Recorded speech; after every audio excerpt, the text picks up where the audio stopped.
न्यायाधीश प्रमोदजी कोळसे सर जे भिवंडीला आहेत, तालुक्याचं प्रशासन बघणारे तहसीलदार नामदेवराव, जोरदार टाळ्यांच्या गजरात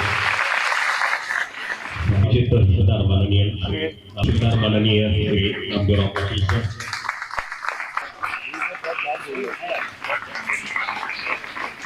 आपल्या राहुरीचे पोलीस निरीक्षक, जोरदार टाळ्यांच्या गजरामध्ये स्वागत करूया. बोरागावचे जोरदार टाळ्यांच्या गजरामध्ये स्वागत करूया. मीडिया दैनिक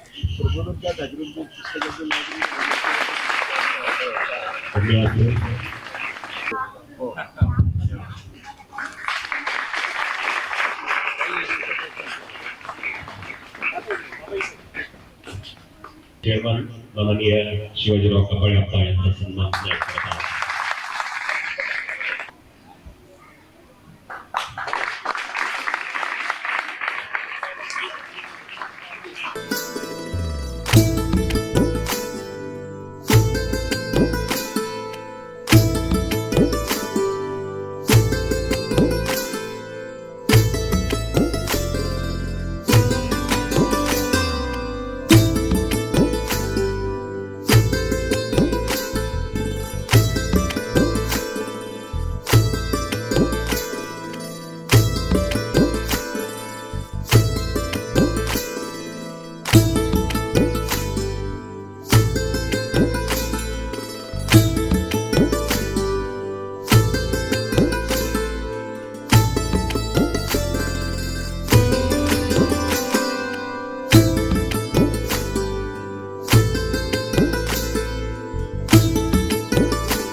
नमस्कार, मी अविनाश गणेश पंधरे.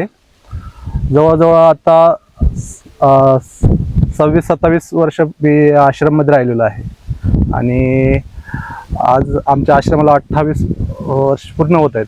पण त्या अगोदर संपूर्ण क्षेत्र जे आहे हे आश्रमचं, तर 25 एकर संपूर्ण क्षेत्र आहे. त्यामध्ये शेती आणि ही शेतीतलं जे उत्पन्न आहे ते संपूर्ण आपल्या गंगाधर बाबा छात्रालय या आश्रमामध्ये राहतं.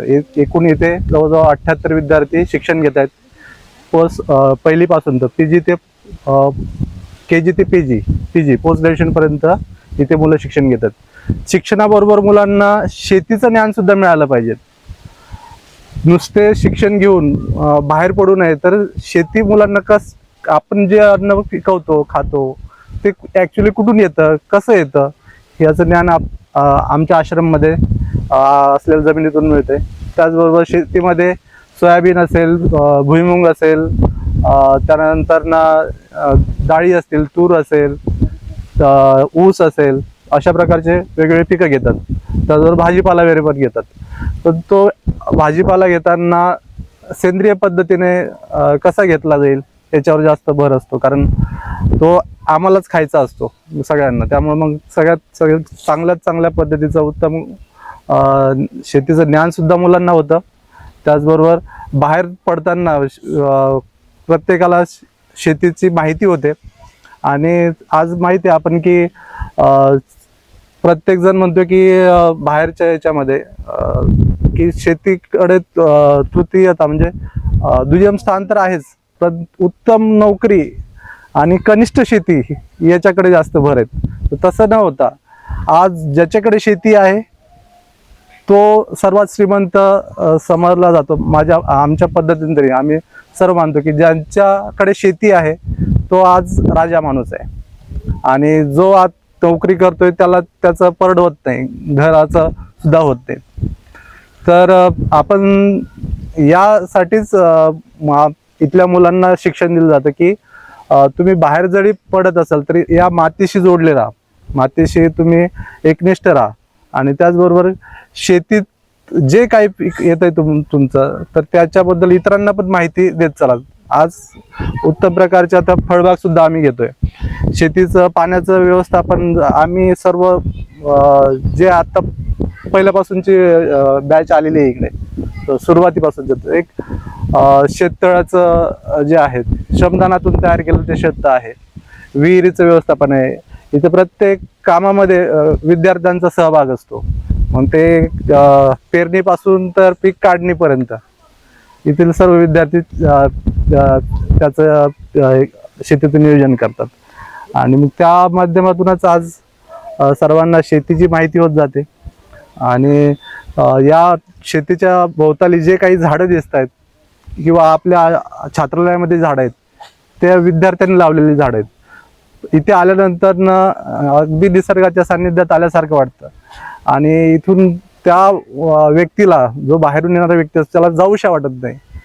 तर त्याचं कारण हे आहे की आपण निसर्गाच्या सानिध्यात आल्यानंतर आपल्याला नेहमी राहावंसं वाटतं. आज आपण सिमेंट कॉन्क्रीटच्या जंगलामध्ये राहतो बाहेरचे जे काही आहेत आणि त्यामध्ये त्यांना ऑकवर्ड होतं की 4x4 खोलीमध्ये बिल्डिंगमध्ये राहायचं आणि त्यांना शुद्ध हवा सुद्धा मिळत नाही.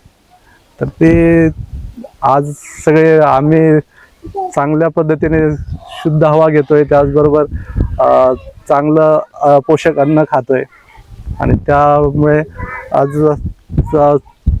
माझा मित्र ओमकार म्हटलाय की जागतिक तापमान वाढ याचा सगळ्यात घातक परिणाम आज चालू आहे. कोविड च्या काळामध्ये बघितलं की आपण सगळीकडे अन्नासाठी त्यांच्यासाठी खूप लोक त्यांना खूप अडचणी आल्यात. बिकट परिस्थिती झाली होती. संपूर्ण जगाची बिकट परिस्थिती होती. एक मात्र शेतकरी होता की तो सर्वांना जगवत होता त्याचं शेतातलं भाजी. कारण सगळ्यात जीवनावश्यक वस्तू आपली जी भूक जी म्हणतात तर ती शेती पुरवते, शेती भागवते.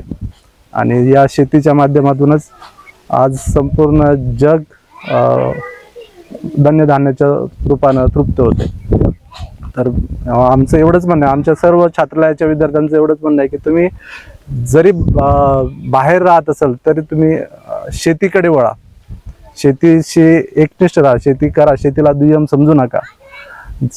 जे काही तुमच्याकडे शेती नसेल तर छोटी परसबाग असेल, काही ना कुठे घरामध्ये काही ना काही कुंड्यांमध्ये तुम्ही थोड्या हळूहळू सुरुवात करा. आज आम्ही छोट्याशा शेतीपासून पुढे आता फळबागेपर्यंत पुढं हळूहळू डेव्हलप होत चाललोय. त्यामध्ये आता डाळिंबाचं आम्ही सुरुवात केली या वर्षापासून. डाळिंबाचं पण लावलेलं आहे, ऊस आहे, भुईमुग आहे, त्यानंतर कांदा आहे, लसूण आहे. जे आम्हाला वाटते की ही पीक आम्हाला घ्यायला पाहिजेत ते आम्ही घेतो. विविध जे कृषीशी संलग्न असलेले अधिकारी आहेत ते आम्हाला माहिती वगैरे देतात. त्यानंतर आमचे भाऊ जे आहेत व्यवस्थापनाचे जे काम करतात प्रकाश सपकाळ म्हणून, त्यांच्या सगळ्या मार्गदर्शनाखाली हा संपूर्ण आश्रम व सगळी शेती आम्ही करतोय. तर यातून सर्वांचा सहभाग आहे. हा एकट्या कोणाचा एवढा मोठा करू शकणार नाही. तर हे सगळं सहकार्याच्या माध्यमातून आणि येथील विद्यार्थी हे सगळे करतात. ही मोठी आनंदाची बाब आहे. धन्यवाद. नमस्ते. मी ओमकार भागचंद कोळगे. मी या आपल्या गंगाधर बाबा आश्रमात गेले 25 वर्षापासून राहतो. तर मी लहान असताना आमचे मोठे दादा शेती करायचे, त्यावेळेस ते आम्हाला सोबत शेतीत घेऊन जायचे. हे आपला सर्व शेतीचा परिसर, त्यात आपल्या शेतीला एक तळ आहे 35 गुंठ्याचं. तर सर्वजण काही चुकलं, समजा आपल्याकडून चुकलं तर आपल्याला ते मोठे दादा आपल्याला समजून सांगतात की शेतीत असं नाही. तर आपण समजा काही चुकीच्या गोष्टी करतो, रासायनिक खतं वापरतो, तर मग त्याबद्दल होणारे हानी, आपल्या शरीराला होणारी हानी किंवा त्याच्यावर लहान मुलांवर होणारे परिणाम याबद्दल सुद्धा आपल्याला मोठे दादा आम्हाला मार्गदर्शन करायचे. मग त्यांच्याच पावलावर पाऊल ठेवून मग आम्ही सुद्धा आता आमच्याकडून जास्तीत जास्त चांगल्या प्रकारे क्वांटिटीपेक्षा आपल्याला क्वालिटी जास्त गरजेची. तर उत्पन्न कमी झालं तरी चालेल, पण ते सेंद्रियच्या याच्यात नुसार होणं गरजेचं आहे. कारण प्रत्येक जण फक्त जास्त क्वांटिटी किंवा आपल्याला जास्त पैसा कसा भेटेल तब्येतीची काळजी कोणी करत नाही. प्रत्येक जण ज्यावेळेस आपले पूर्वज होते समजा, त्यावेळेस ते कोणची गोष्ट आपण ज्यावेळेस देतोय किंवा विकतोय, शाळेत देतो, तर त्यावेळेस ते म्हणायचे की नाही ही देऊ नका कोणाला, कारण ही लहान मुलांना खाण्याची गोष्ट आहे. त्यावेळेस ते हा विचार करायचे. पण आता कसं नाही, आपल्याला उत्पन्न जास्त आलं पाहिजे, पैसा जास्त कसा भेटेल याचा विचार करतात, की समोर आजारी पडन. आणि आता प्रत्येकाची दृष्टी कशी आहे की तो आजारी पडला तरी चालेल, कारण आजारी जरी पडला तर त्याला दवाखान्यातून पैसे भेटणार, मग ती एक गोष्ट चालणार. प्रत्येकांचं काहींचं माइंडसेट असं झालेलं आहे. पण आपण आपल्या जमिनीपासून दूर होत चाललोय. नुसतं मोबाईलवर स्टेटस ठेवून जमिनीचा विकास होत नाही, किंवा आपलं जे तापमान वाढतंय, सध्याची जगासमोरची सर्वात मोठी परिस्थिती म्हणजे तापमान वाढ आहे. कारण तापमान वाढी मागं प्रत्येकाचा हात आहे. का असं नाही की आपण म्हणतो नाही मी नाही करत ते, मी नाही करत ते. आपण झाडांचे प्रमाण कमी झालंय खूप. अमेरिकेत जर बघितलं तर एका पुरुषामागे 3000 झाडांचं प्रमाण आहे, आणि ते जर आपल्या भारतात बघितलं तर एका माणसामागं 27 झाडं निघतायत फक्त. तर मग या 3000 आणि या 27 यातला डिस्टन्स खूप मोठा आहे. आणि त्याच्यानंतर आपलं जे आपण म्हणतो ना उद्योगीकरण, त्याकडे जास्त भर होत चाललाय, आणि त्यातून निघणारा कार्बन वायू, तर यामुळं उष्णता खूप वाढते. आणि याचे प्रमाण आपले प्रत्येक गोष्टी दिसतंय. आपण तसं जर पाहिलं, मुलांची हाईट कमी होत चालली. ज्यावेळेस शिवाजी महाराजांचा काळ होता त्यावेळेस हाईट म्हणजे 6, 6.5 अशी फूट हाईट होती, पण आताचं प्रमाण काय झालंय 5, 5.5 यापर्यंतच राहिले. म्हणजे आपण असं समजतं की आपण कुठेतरी आपल्या ज्या जुन्या चालीरीती, चांगल्या चालीरीती आल्या, त्या आपण त्यापासून दूर होत चाललोय. जसं की जमिनीपासून दूर होत चाललो, शहरीकरणाकडे आपण जास्त जातोय. तिथलची ज्यावेळेस आपण एखादा शेतीतला माणूस ज्यावेळेस शहरात जातो, तो एक तासभर खूप झाला, त्याला तिथं करमत नाही, तर तो काय म्हणतो, आपण आपल्या घरी जाऊ. तो म्हणतो मी दिवसभर शेतीत बसून राहील तरी मला काही अडचण नाही, पण मी शहरात 1 तास थांबू शकत नाही. तर का? तर तिथलचं प्रदूषणचं प्रमाण, कचरा व्यवस्थापन नाही, आणि त्यात नाले वगैरे. आपण म्हणतो दिवसातून आपला 1 तास तरी आपला जमिनीवर गेला पाहिजे. का? तर जमिनीतून मिळणारे आपल्याला आयरन वगैरे ह्या खूप गोष्टी आपण दिसत नाही ते आपल्याला, पण त्याचा आपल्याला खूप फायदा होतो. त्याच्यानंतर आपण एक जमिनीला विसरत चाललोय, की नको म्हणतात. आपण म्हणतो आता सध्याची परिस्थिती अशी वाढली की नाही, मी उद्योगीकरण केलं तर मला प्रॉफिट जास्त होईल, शेतीत मला प्रॉफिट होत नाही, शेतकऱ्याला म्हणावं तसा बाजारभाव मिळत नाही. त्याच्यानंतर शेतकरी आत्महत्येचं प्रमाण वाढलंय. का?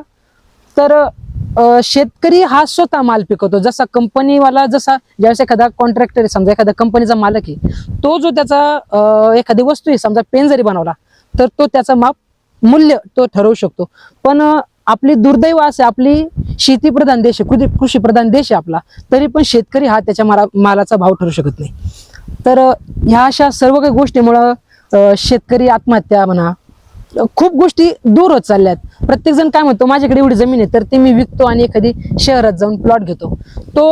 ते त्याला मोठं स्वप्न वाटतं, पण आपलं त्या दृष्टीने जाणं हे आपलं सर्वात मोठं चुकीचं चाललंय. आणि कुठेतरी आपण आपल्या पूर्वजांपासून समजा आलेल्या गोष्टी आहे, तर ह्या आपण कुठेतरी मोडण्याचा प्रयत्न करतोय. धन्यवाद. साहेबांचं काम तुम्ही जवळून पाहिलंय. साहेबांच्या कामामध्ये त्यांचे काही अनुभव तुम्हाला कसे वाटतात? त्यांचे अनुभव मला खूप चांगले वाटतात. ते अगदी मनापासून सगळं काम झटून करत असतात, की ते कामात त्यांना यशच आलं पाहिजे असं त्यांना वाटतं, आणि त्याप्रमाणे त्यांना यश येतं, आणि ते प्रामाणिकपणाचं असतं. त्यांना सगळ्या समाजाबद्दल खूप कळवळ आहे, की दीन गरीब त्यांना दिसला की त्यांना वाटतं की त्यांच्यासाठी मी काय करू, की ह्यांची गरिबी दूर झाली पाहिजे. म्हणून ते जे कुणी त्यांना 12वी वगैरे झालेलं, मग घरातली कामवाली मुलगी का असेना, ड्रायव्हर का असेना, पण बरा तू आता 12वी झालास ना, चल मी तुला पुढचं शिक्षण देतो, मी तुला, त्यांच्याकडे लॉ शिकवायला खूप हे असतं, मदत करता येते त्यांना. मग त्या दृष्टीने ते सगळ्यांना शिक्षणाची दिशा देतात. आणि त्याप्रमाणे आमच्याकडे खूप चांगली मुलं होऊन गेली, की ती आज चांगल्या पदावर गेलेली, क्लास 1 ऑफिसर झालेली आहेत. त्यामुळे आम्हाला पण ना घरात मनात खूप, आमच्या घरात वातावरण खूप चांगलं राहतं. ते त्यांचं जे सामाजिक जीवनात लोकांना मदत करतात, त्यामुळे आम्हाला मानसिक शांतता खूप मिळते. आज जो कार्यक्रम करण्यात आला, ते कार्य बाबांनी 28 वर्ष चालवलं. ते कार्य तुम्ही पुढे चालवणार? हो, नक्कीच. अगदी 100% चालवणार. आणि आम्हाला त्यांच्या एवढं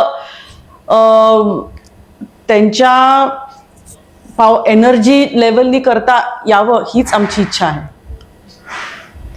त्यांच्या एनर्जी लेवलनी करता यावं हीच आमची इच्छा आहे. We will definitely do it, continue with it. बाकी तुम्हाला त्याच्याबद्दल काय वाटतं आणखीन? बाबांना बरेच वर्षापूर्वी बाबांना एक पुस्तक गिफ्ट देण्यात आलं होतं, Jonathan Livingston Seagull by Richard Bach. बाबांनी ते वाचलं नाही, त्यांनी मला दिलं ते वाचायला.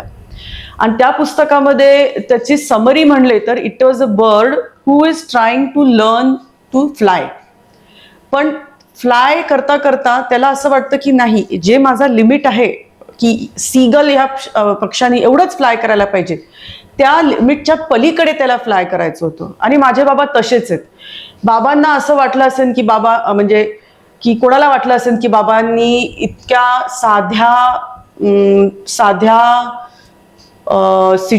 साध्या परिस्थितीमध्ये जन्म घेतला, खूप कष्ट करून शिकले. आधी ते टीचर होते रयत शिक्षण संस्थेच्या शाळेमध्ये. कोणाला वाटलं असेल की आता या परिस्थितीतून आलेल्या माणसांनी या सिच्युएशनवर थांबावं, पण नाही. बाबा त्या पक्षासारखे होते की त्याच्या लिमिटच्या बाहेर गेले. शिक्षक असताना त्यांनी मग लॉचं एज्युकेशन घेतलं.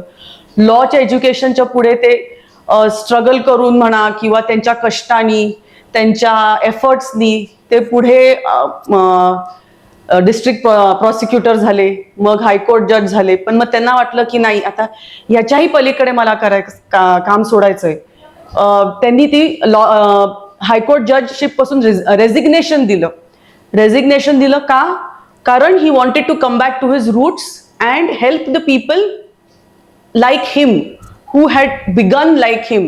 आणि त्याच्यासाठी त्यांनी जसं त्यांना शाळेत असताना झगडावं लागलं, स्ट्रगल करावं लागलं, त्याच्यासाठी हे आश्रम सुरू केलं. आणि त्या आश्रमामध्ये त्यांनी मग त्यांच्यासारखे, जसं त्यांचं चाइल्डहुड होतं, त्यांच्यासारखी जी मुलं होती त्यांना आणून त्यांना एक better future with may be a easier approach देण्याचा प्रयत्न केला आहे. हे खूप कमी लोकांना बॅक टू द रूट्स जायला जमतं. आता माझे रूट्स इतके चांगले आहेत माझ्या बाबांच्यामुळे की मी कमीत कमी जे बाबांनी आदर्श ठेवलाय माझ्यासमोर, तेवढा तरी थोडाफार तरी पार केला तरी खूप मी स्वतःला भाग्यवान समजेन. थँक्यू. माझं नाव माधवी कोलते. मी जस्टिस कोळसे पाटलांची धाकटी मुलगी आहे. आणि बाबांचं जे काम आहे मी अगदी माझ्या लहानपणापासून बघत आली आहे.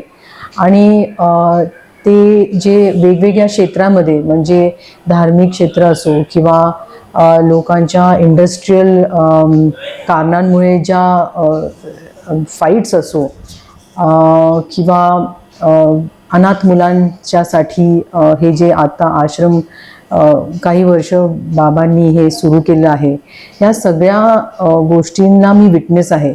आणि त्यामुळे त्यांच्या कामाचा माझ्या लाईफवर पण खूप परिणाम झाला आहे.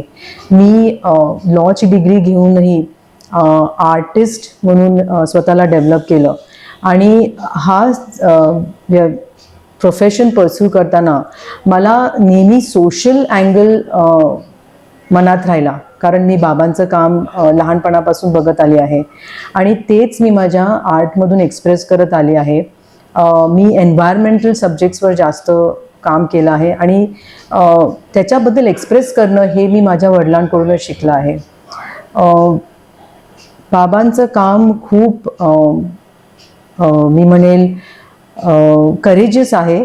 आजच्या काळामध्ये स्पेशली जेव्हा खरं बोलण्याची बंदी आहे किंवा आपल्याला प्रेशराईज केलं जातं, तर ते खूपच बिनधास्तपणे किंवा विथ लॉट ऑफ करेज ते लोकांसमोर एक्सप्रेस करतात. आणि बऱ्याच लोकांना त्यांनी इन्स्पायर केलं आहे आणि लोकांना एक कॉन्फिडन्स दिला आहे की सत्य हे एक्झिस्ट होऊ शकतं.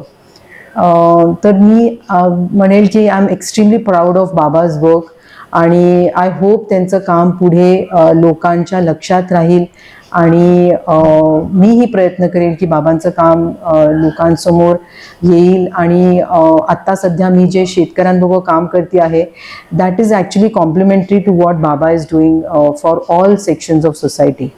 So he is my inspiration आणि I hope I take his work to the next level. Sir, आजचा नेमका कार्यक्रम काय आहे? आज 1997ला आम्ही जो अनाथ आश्रम म्हणत नाही त्याला आम्ही, पण गंगाधर बाबा छात्रालय सुरू केलं, त्याचा 28वा वाढदिवस आहे. आणि त्यासाठी बऱ्याच त्यांना निमंत्रित केलेले. आम्ही परिसरातल्या सगळ्या शाळा आहेत, त्या सगळ्या शाळेतल्या मुलांना दुपारी जेवायला बोलवतो आणि सगळ्या एकमेकाचा मुलांच्या आमच्या परिचय करून देतो. म्हणजे आमच्या मुलांना एक असं वाटलं नाही पाहिजे की आपणच काहीतरी वेगळे आहोत, म्हणून सगळ्या शाळा एकत्र येतात. सगळे जिल्ह्यातले अधिकारी पण येतात. यावेळी काही अडचणी सांगितल्यात त्यांनी की मुख्यमंत्र्याची मीटिंग नागपूरला ठेवली वगैरे, पण तरी तालुका लेवलचे, जिल्हा लेवलचे सगळे अधिकारी येतात. आम्ही त्यांचा सगळ्यांच्या मुलांना परिचय करून देतो. विशेषतः गरिबीतून आलेली मुलं जी आहेत, जी पदावर गेली, त्यांना आम्ही अवश्य इथं आणतो. आता आमच्याबरोबर आमची मुंबईमध्ये, आम्ही मोलकरीण म्हणत नाही पण आमची काय म्हणाल तुम्ही, सहाय्यक बाई होती. तिच्या एक 10वी झालेला मुलगा आम्ही दत्तक घेतला. म्हणजे त्याला शिकवलं पुढं, तो मरीन इंजिनियर झाला. आता तो 5 लाख रुपये पगारावर आहे. त्याला पण आणलेलं आहे, त्याचा तुम्ही इंटरव्ह्यू घेतला तुम्हाला कळेल. तर अशा पद्धतीने आम्ही आज हा कार्यक्रम साजरा करतो. माझे विद्यार्थी येतात, ते तुम्हाला भेटतील काही. एक आमचा विद्यार्थी जज आहे, त्याला सुट्टी नाही मिळाली, नाही तर तो आला असता. त्याची कलिक रजेवर गेल्यामुळे त्याला येता नाही येत. तर असं आमचा सगळ्यांना, माझी आजी विद्यार्थ्यांना बोलवून, परिसरातल्या विद्यार्थ्यांना बोलवून परिचय मेळावा असतो. संस्था केव्हा सुरू केली? ते 1997 साली सुरू केली आणि तिला आज 28 वर्ष पूर्ण होत आहेत. संस्थेचा उद्देश काय होता? नाही, मी स्वतःच अनाथ विद्यार्थीगृहात शिकलेलो आहे. मी स्वतःच 7वी नंतर 4 वर्ष घरी होतो आणि अत्यंत कष्टाने आम्ही त्यावेळेस मजुरी करत होतो, शाळेत गेलो नाही. तेव्हा मला 36 पैसे रोज होता, आईला माझ्या 62 पैसे रोज होता आणि वडिलांना 88 पैसे रोज. असं आम्ही चंद्रवान रूपचंद डाकले या मारवाड्याकडे काम करतो. पुढे मी यशवंतराव चव्हाणांनी स्कीम जाहीर केली की 900 रुपयाच्या आत ज्यांचं उत्पन्न त्यांना माध्यमिक शिक्षण मोफत. त्या स्कीममध्ये मी परत शाळेत आलो आणि तिथून मी अनाथ विद्यार्थीगृहात राहिलो. नगरला हिंद सेवा मंडळाचं अनाथ विद्यार्थीगृह होतं, तिथं राहिलो. खूप आमचे हाल होते, ते सगळे हाल सहन करून आम्ही शिकलो. तर ते दिवस आठवून मी ठरवलं होतं की मी पण एक असा आश्रम काढणार. म्हणून ती प्रेरणा होती माझी, मी स्वतःच राहिल्यामुळं त्या प्रेरणेने मी हे आश्रम काढलं. संस्थेमध्ये किती मुले आहेत आणि त्यांचं शिक्षण कितपत? फ्लोटिंग असते संख्या, पण कोविडच्या अगोदर 100 होते. हो, आता पण 100च्या जवळपास आहेत आणि ते KG to PG आहेत. अच्छा. आम्ही त्यांना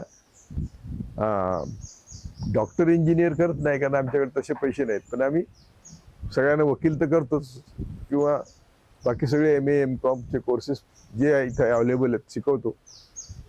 त्यामुळं KG to PG आम्ही मुलांना शिकवतो. आश्रमाबद्दल थोडक्यात माहिती सांगाल? आमची वडिलोपार्जित शेती होती, त्याच्यात मला आश्रम काढायचा होता. वडिलांची इच्छा होती की ती शेती, तो आश्रम मी गेल्यावर काढला पाहिजे, मला शेती करू दे. त्यामुळे मी थांबलो होतो. वडील गेले त्या वर्षीच आम्ही शेती सुरू केली, हे आश्रम सुरू केला.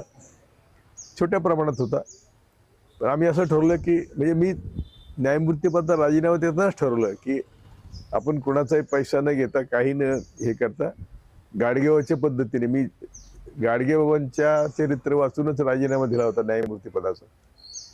त्यामुळे आम्ही इथं बोर्ड लावला, इथं कोणी देणगी द्यायची नाही, रोख. आम्ही कोणाची ग्रँट घेत नाही, अनुदान घेत नाही. तुम्ही तो बोर्ड बघू शकता. आणि लोकांना सांगितलं की तुम्ही मुलांना विचारा, जे पाहिजे मुलांना ते तुम्ही करून द्या. त्याप्रमाणे लोक भरभरून मदत करतात. आमचे तर 5 वर्षाचे पुढचे जेवण बुक आहेत. त्यामुळे लोकांना इथे आपण केलेलं दान हे मुलांच्या कामी येतं ह्याची खात्री पटल्यापासून आम्हाला काहीही अडचण येत नाही. आणि मला विचारलं सरकारने तुम्ही ग्रँट घ्या वगैरे, तर मी नाही म्हटलं त्यांना. आणि कोणाचं रोख डोनेशन आलं तरी आम्ही घेत नाही. आम्ही सांगतो तुम्ही सिमेंट द्या, वाळू द्या, बांधकामं बघा चाललीत आमची, जे जे पाहिजे आम्हाला वस्तू त्या लोक देतात. आणि हे 25 एकर आमची ड्रीप केलेली शेती आहे. त्यातून पोरांना जे उत्पन्न येतं ते पोरं त्याच्यातून ह्या आश्रमाला मदत होते. मुंबई उच्च न्यायालयाचे न्यायमूर्ती ते दलित गरिबांसाठी कार्य करणारे नेते, या वाटचालीकडे कसे पाहता? नाही, त्याचा न्यायमूर्तीपद असे काही संबंध नाही. माझे लहानपणापासूनच म्हणजे अगदी लहानपणी माझे 2 मित्र मातंग होते. एक महार होता, एक मुसलमान होता आणि मी, असे आम्ही 5 जण एकाच ताटात दूध भाकरी खायचो. त्यामुळं दलितांशी, मुसलमानांशी किंवा एक सर्व धर्माच्या लोकांशी माझी लहानपणापासून जवळीक होती. तीच माझी पुढे कायम राहिली. आणि जज असताना सुद्धा तो ऑब्वियसलीच जज होतो, तर या सगळ्या समाजाला न्याय देण्याचा मी प्रयत्न केला. माझ्या कमीत कमी 4 ते 5 निकालांचे संसदेला कायद्यात बदल करावा लागलाय माझ्या जजमेंटमुळे, आणि ते सगळे गरिबांसाठी होते. अनेक गावांसाठी आपण लढा दिलात, जसे की जैतापूर, नाणार, इतर प्रकल्पांविरुद्ध गावकऱ्यांच्या पाठीमागे ठामपणे उभे राहिलात. आदिवासी मच्छीमारांच्या लढ्यात नेहमी अग्रभागी असता. हे करत असताना कौटुंबिक दडपण यायचे? नाही नाही नाही नाही माझ्या सुदैवाने मी जेव्हा न्यायमूर्तीचा राजीनामा दिला तेव्हा माझा मुलगा 4थीत होता, मुलगी 5वीत 7वीत होती आणि दुसरी मुलगी 9वीत होती. त्यामुळे या सगळ्यांनी, माझ्या मिसेसने, आम्ही असं घर घेतलं की मुलं पायी शाळेत जाते. त्यामुळे ते जजशिपचा बडगा सोडल्याचा पोरांना तसा त्रास झाला नाही. त्यांना व्यवस्थित शाळा, व्यवस्थित 2 वेळचं जेवण, आणि ते चांगल्या पद्धतीने सेटल झाले, शिकलेले आहेत. त्यामुळे फॅमिलीचं दडपण येण्याचा प्रश्नच नाही. म्हणजे त्याचा उलट त्याचं असं म्हणता येईल की फॅमिलीने प्रोत्साहन दिलं. कारण आम्ही जी आंदोलनं चालवली, एनरॉनपासूनची आंदोलनं आहे आमची, तर ती आंदोलनं मी कोणाचाही 1 रुपया न घेता चालवलेली आहेत. कोणाचाही जाणे येण्याचं भाडं नाही. जेवण मी लॉजमध्ये राहायचो, खानावळीत जेवायचो. त्यामुळे माझ्या, तुमच्यासारखे पत्रकार विचारायचे आमच्या लोकांना की कोळशे पाटलांना तुम्ही काय देता? ते बोलले ते त्यांचीच भाकरी घेऊन येतात, त्यांचंच डिझेल पेट्रोल असतं, ते आमच्याकडून काही घेत नाही. आणि मी घेतलंच नाही कोणाकडून. त्यामुळे तीच पद्धत पाळल्यामुळं माझ्या आंदोलनाला सुद्धा एक धार असायची. आणि मी कधी कोणाशी तडजोड केली नाही. कुठल्याही आंदोलनात मी मंत्र्यांना भेटलो नाही किंवा आमदार. आम्ही आमच्या ताकदीवर उभं राहायचो, त्यांना काम करणं इम्पॉसिबल करायचो. अगदी दाऊ केमिकलच्या विरुद्ध आमची लढाई होती पुण्याजवळ. त्यात आम्हाला हायकोर्टाने सांगितलं की तुम्ही दाऊच्या पर्सन आणि प्रॉपर्टीला हात लावू नका. आम्ही त्या दिवशी रात्री दाऊ केमिकल जाळून टाकलेली आहे. कारण ती दाऊ केमिकल ही आमच्या सगळ्या समतेची दिंडीचं वाटोळं करणार होती. चंद्रभागेत पाणी सोडणार होती आणि ते इन्फ्लेक्स त्यांचं जे असतं ते. त्यामुळं आम्ही त्या कंपनीला जाळून टाकलं. आंदोलन छोटं होतं, कोर्टाची ऑर्डर होती, त्यामुळे आम्ही सांगितलं की ठीक आहे, काय आम्हाला जेल व्हायची ते होईल. परंतु कोर्टाने काय आमच्यावर ॲक्शन घेतली नाही, मेहरबान कोर्टाने.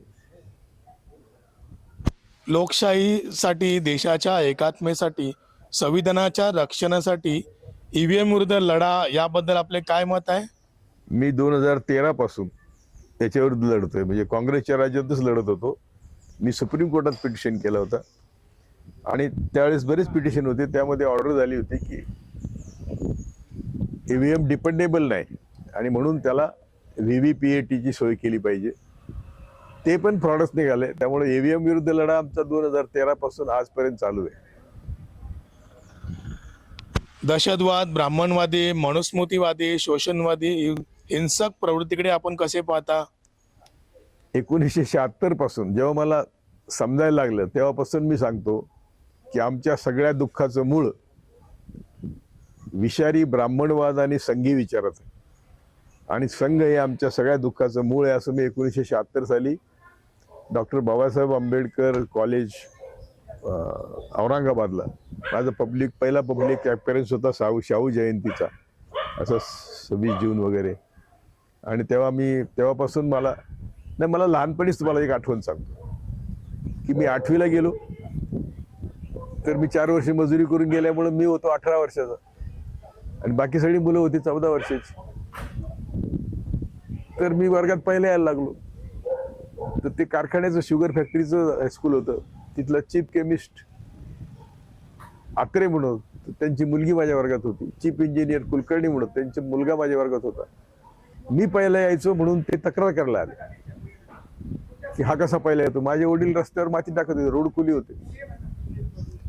त्या ज्या मॅडम होत्या आमच्या, त्या माझ्याबद्दल त्यांना सहानुभूती होती. त्या म्हटल्या की तुम्हाला मी एकदम 10वीत टाकते 8वीतून, कारण आम्हाला तुझ्यासारखी हुशार मुलं पाहिजेत.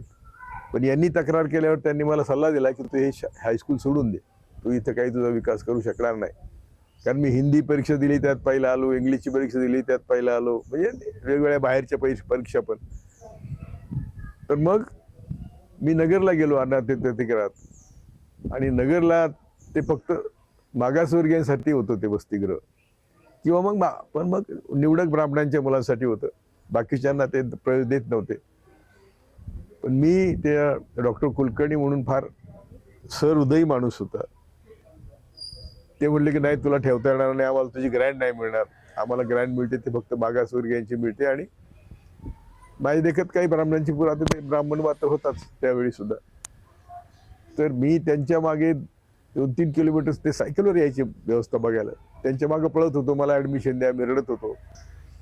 तर मग मला त्यांनी ऍडमिशन दिलं. तेव्हा एक्सेप्शनली मला त्या बोर्डिंगमध्ये ऍडमिशन मिळालं आणि म्हणून मी पुढे BSc पर्यंत शिकलो. मानवजात व जीवसृष्टीला तापमान व हवामान बदलाचा निर्माण झालेला धोका याबद्दल पुढच्या पिढीला काय सांगाल? या प्रश्नावर माझी मुलगी, धाकटी मुलगी आणि मी तर करतोच हे काम. कारण हे आम्ही अणुऊर्जेला विरोध का केला, चेर्नोबिल दाखवलं, आम्ही एनरॉनला विरोध का केला, का तिथले सगळे नारळाच्या बागा, बाकी सगळंच उद्ध्वस्त होणार होतं, कोकण किनारा उद्ध्वस्त होणार होता. त्यामुळे माझ्या आंदोलनाची धार ही नेहमी पर्यावरणाला वाचवण्यासाठी पण असते आणि देशाचं आर्थिक नुकसान होऊ नये, सामाजिक नुकसान होऊ नये, समाज उद्ध्वस्त होऊ नये, पुनर्वसनाची वेळ येऊ नये, अशा प्रकारे माझी आंदोलनं असतात. अंबानीच्या विरुद्ध आम्ही अंबानीला सगळ्या पक्षाने मिळून पेन, पनवेल आणि उरण इथली 45 गावं दिली होती, 3री मुंबई स्थापन करायला. तिथे मोर ऑर लेस मोठे नेते सगळे अंबानीचे दलाल होते आणि सगळ्या पक्षाने मिळूनच ते 45 गावं दिली होती. 1 लाख रुपये एकर. आम्ही त्याचं आंदोलन उभं केलं, आंदोलन उभं राहिलं नाही. आम्ही कोर्टात गेलो, हायकोर्ट आणि सुप्रीम कोर्टाने आम्हाला मदत केली आणि सुप्रीम कोर्टाने सांगितलं, त्यावेळी कोर्ट होते, सांगितलं की अंबानीचं 7/12च्या उतार्यावर नाव काढा आणि त्या जमिनी सगळ्या मुक्त झाल्या. आज त्या जमिनी शेतकरी 10-10 कोटी रुपये एकराने विकतात आणि आम्ही तिथं चहा पण पिलेला नाही, आम्ही कोणा डिझेल पेट्रोल घेतलेलं नाही.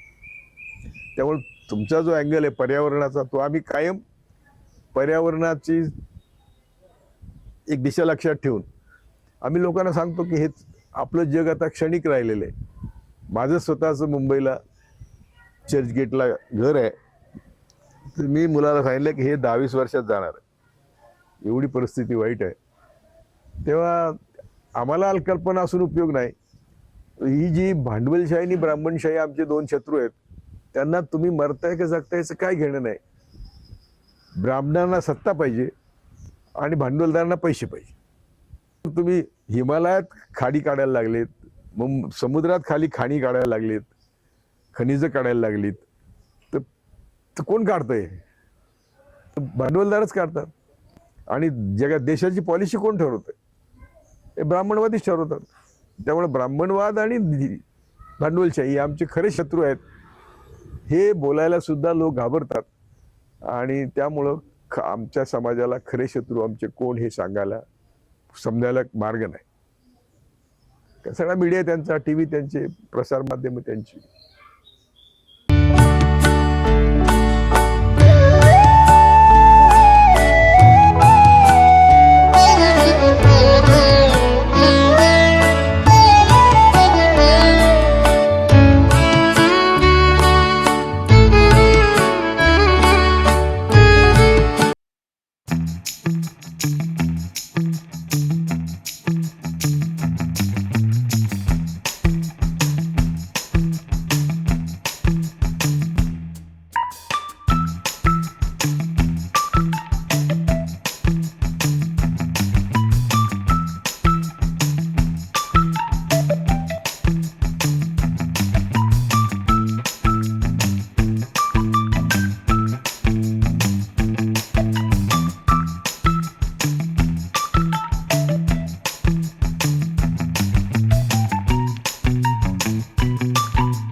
आम्ही आता तुम्हाला मी सांगितल्याप्रमाणे की आम्ही इन टर्म्स मदत घेतो, इन काइंड मदत घेतो, पैसे घेत नाही.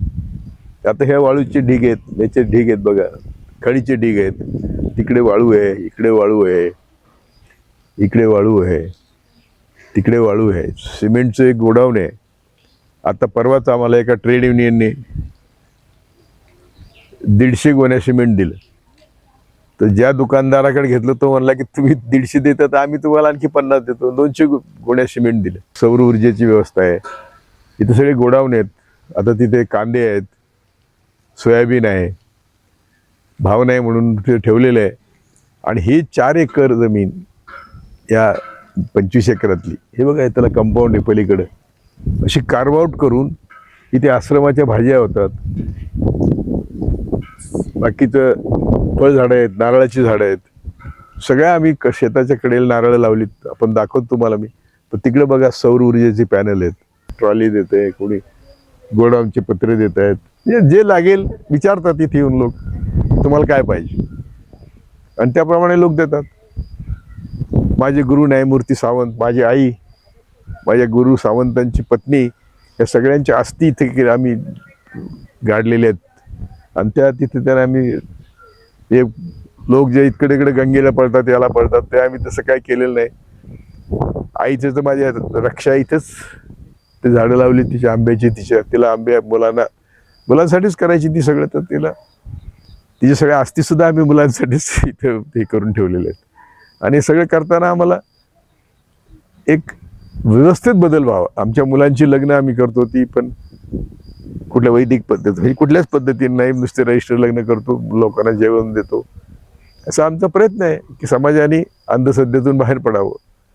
तर त्यासाठी आता बघा तिकडे कुणीतरी लाकडं दिलेली आहेत स्वयंपाकाला, कारण गॅस परवडत नाही.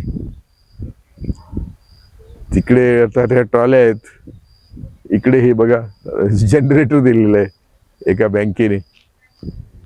वीज गेली तर, आता आमची वीज जात नाही, पूर्वी जायची. जनरेटर दिलेलं आहे. इथून 1 किलोमीटर 2 किलोमीटरवर आम्ही पाणी आणलेलं आहे. तिथं आम्ही विहीर खोदलेली, त्या विहिरीतून पाणी आणतो इथे आश्रमाला, शेताला शेततळी भरतो. आता या वर्षी नाही का मागच्या वर्षी नाही, 1 थेंब पाऊस आमच्याकडे झालेला नाही. ही आमची ओरिजिनल 9 एकर शेती होती. ती पहिल्यांदा मी आश्रमाला दिली. जसं जसं आश्रमाचा व्याप वाढला, शेजारचे लोक जे जमीन विकत होते त्यांना मी विनंती करत होतो की जमीन विकू नका. परंतु ते विकायलाच निघाल्यानंतर माझ्या माहितीप्रमाणे आम्ही त्याची खरेदी करताना नोंद केलेली आहे. यांना मी सांगत होतो की विकू नका, तरी यांनी विकली. म्हणून अशी आम्ही शेजारी 2 एकर आहे तिकडून असे मिळून एक टोटल 25 एकर शेती आम्ही केलेली आता. आणि ते हे का शेततळं आहे, त्या शेततळ्यातून आम्ही पाणी देतो. मी आमच्या नोकराची राहायची व्यवस्था बघा, आम्ही त्याला अटॅच टॉयलेट करून बांधून दिलेले घर, आणि त्याला 10,000 रुपये महिना पगार आहे.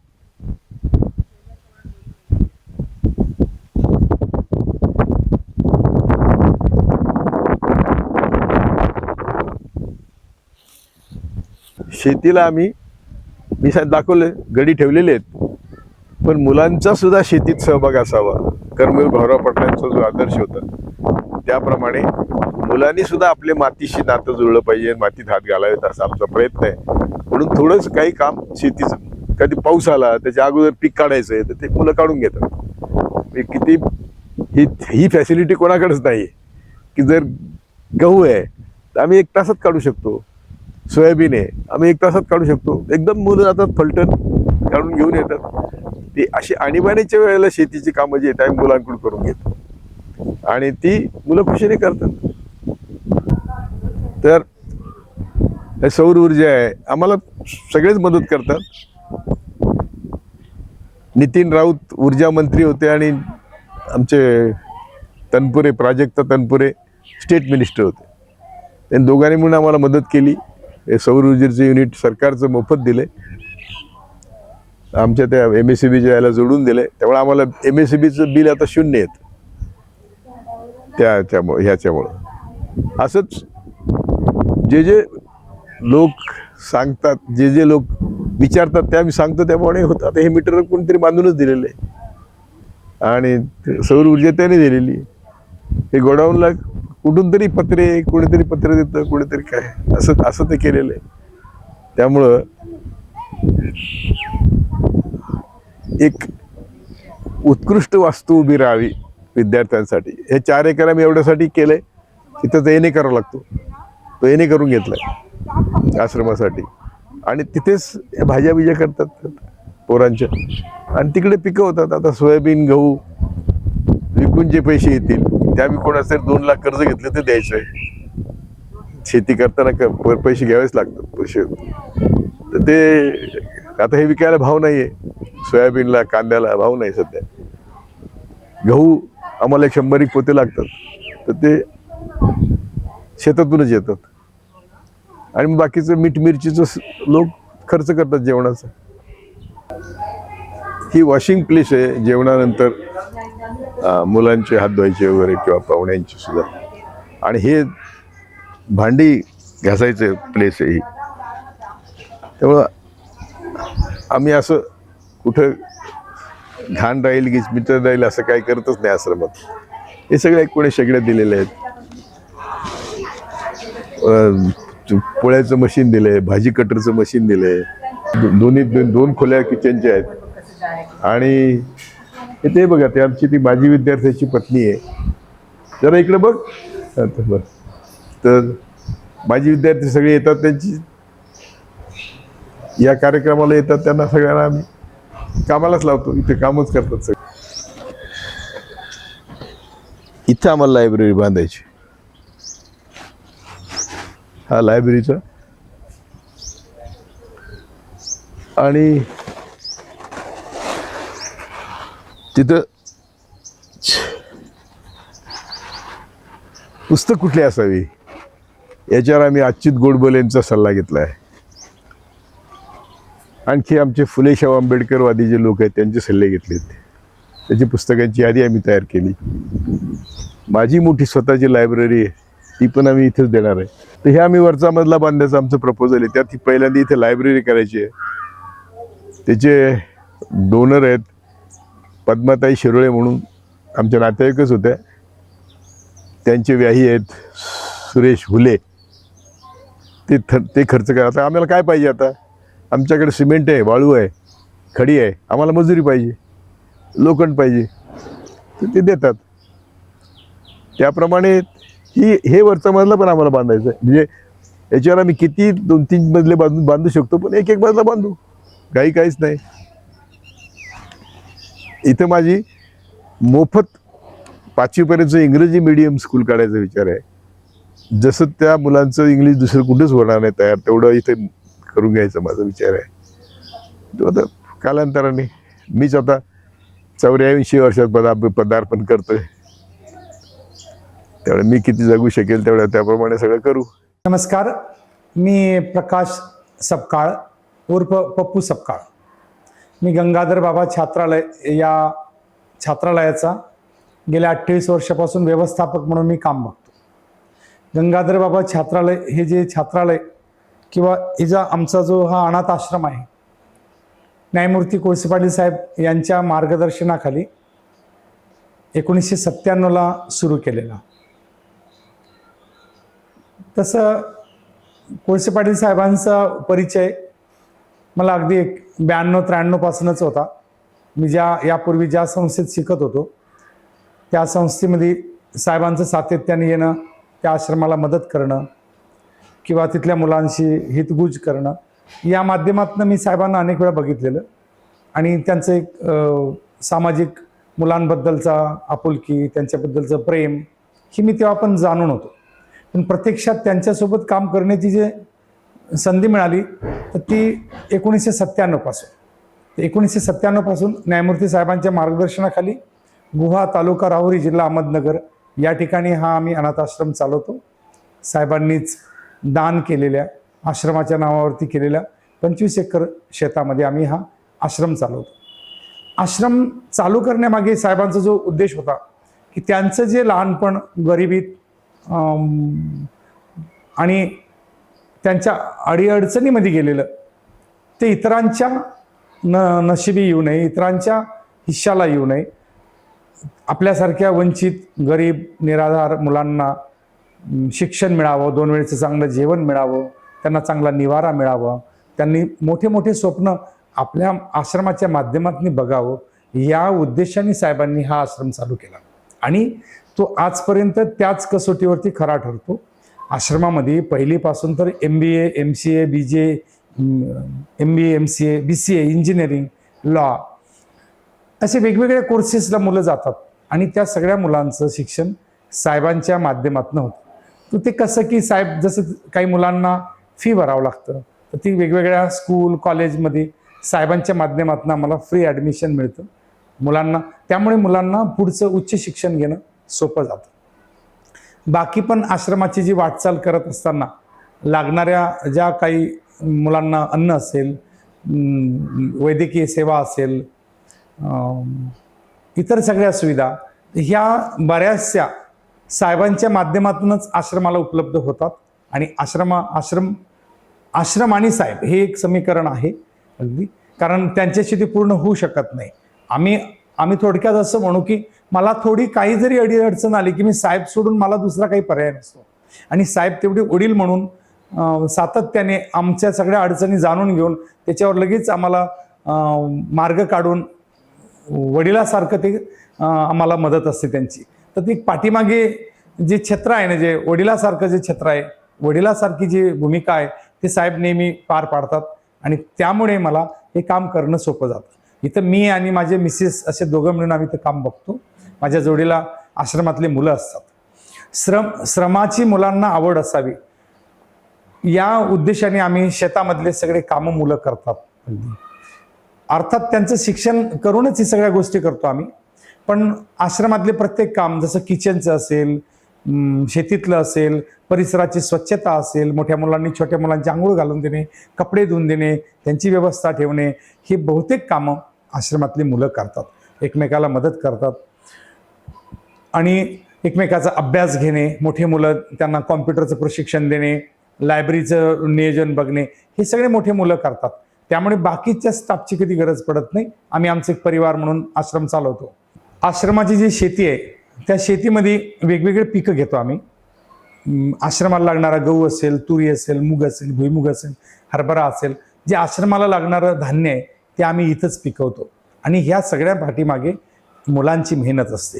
जे मुलांना कामं होतात ते सगळे मुलं करतात. नांगरटी असेल, खुरपणी असेल, सोंगणी असेल, हे बरेचसे कामं मुलं करतात. तर ही सगळी वाटचाल, आश्रमाची जी वाटचाल आहे किंवा आश्रमाची आम्ही जो आश्रम जो रोज चालवतो किंवा दैनंदिन जे सगळं चालवतो, 100% लोकवर्गणीतून चालवतो. गव्हर्नमेंटचं कुठल्याही प्रकारचं आमच्याकडे अनुदान नाही किंवा आम्ही त्यासाठी कुठला प्रयत्नही केलेला नाही. कारण माझ्याकडे सगळ्या जाती धर्माची मुलं असतात आणि शिवाय ते 18 नंतर पण आम्ही सांभाळतो. त्यामुळे गव्हर्नमेंटच्या याच्यात आम्ही त्या ग्रँड वगैरे याच्यात आम्ही मुद्दाम यामुळे पडलेलो नाही. तर त्यामुळे आम्ही 100% हा लोकवर्गणीवर आणि आश्रमातल्या शेतीच्या उत्पन्नावर आम्ही आश्रम चालवतो. परिसरातले दानशूर व्यक्ती असेल, आसपासचे लोक असतील, तर ते आश्रमामध्ये त्यांच्या मुलाचा वाढदिवस साजरा करणे, या निमित्ताने अन्नदान करतात किंवा वेगवेगळे त्यांच्या घरचे जे प्रोग्राम आहेत ते आश्रमात इथे येऊन साजरे करतात आणि त्या माध्यमातून मुलांना चांगलं जेवण किंवा इतरही सुविधा उपलब्ध होतात.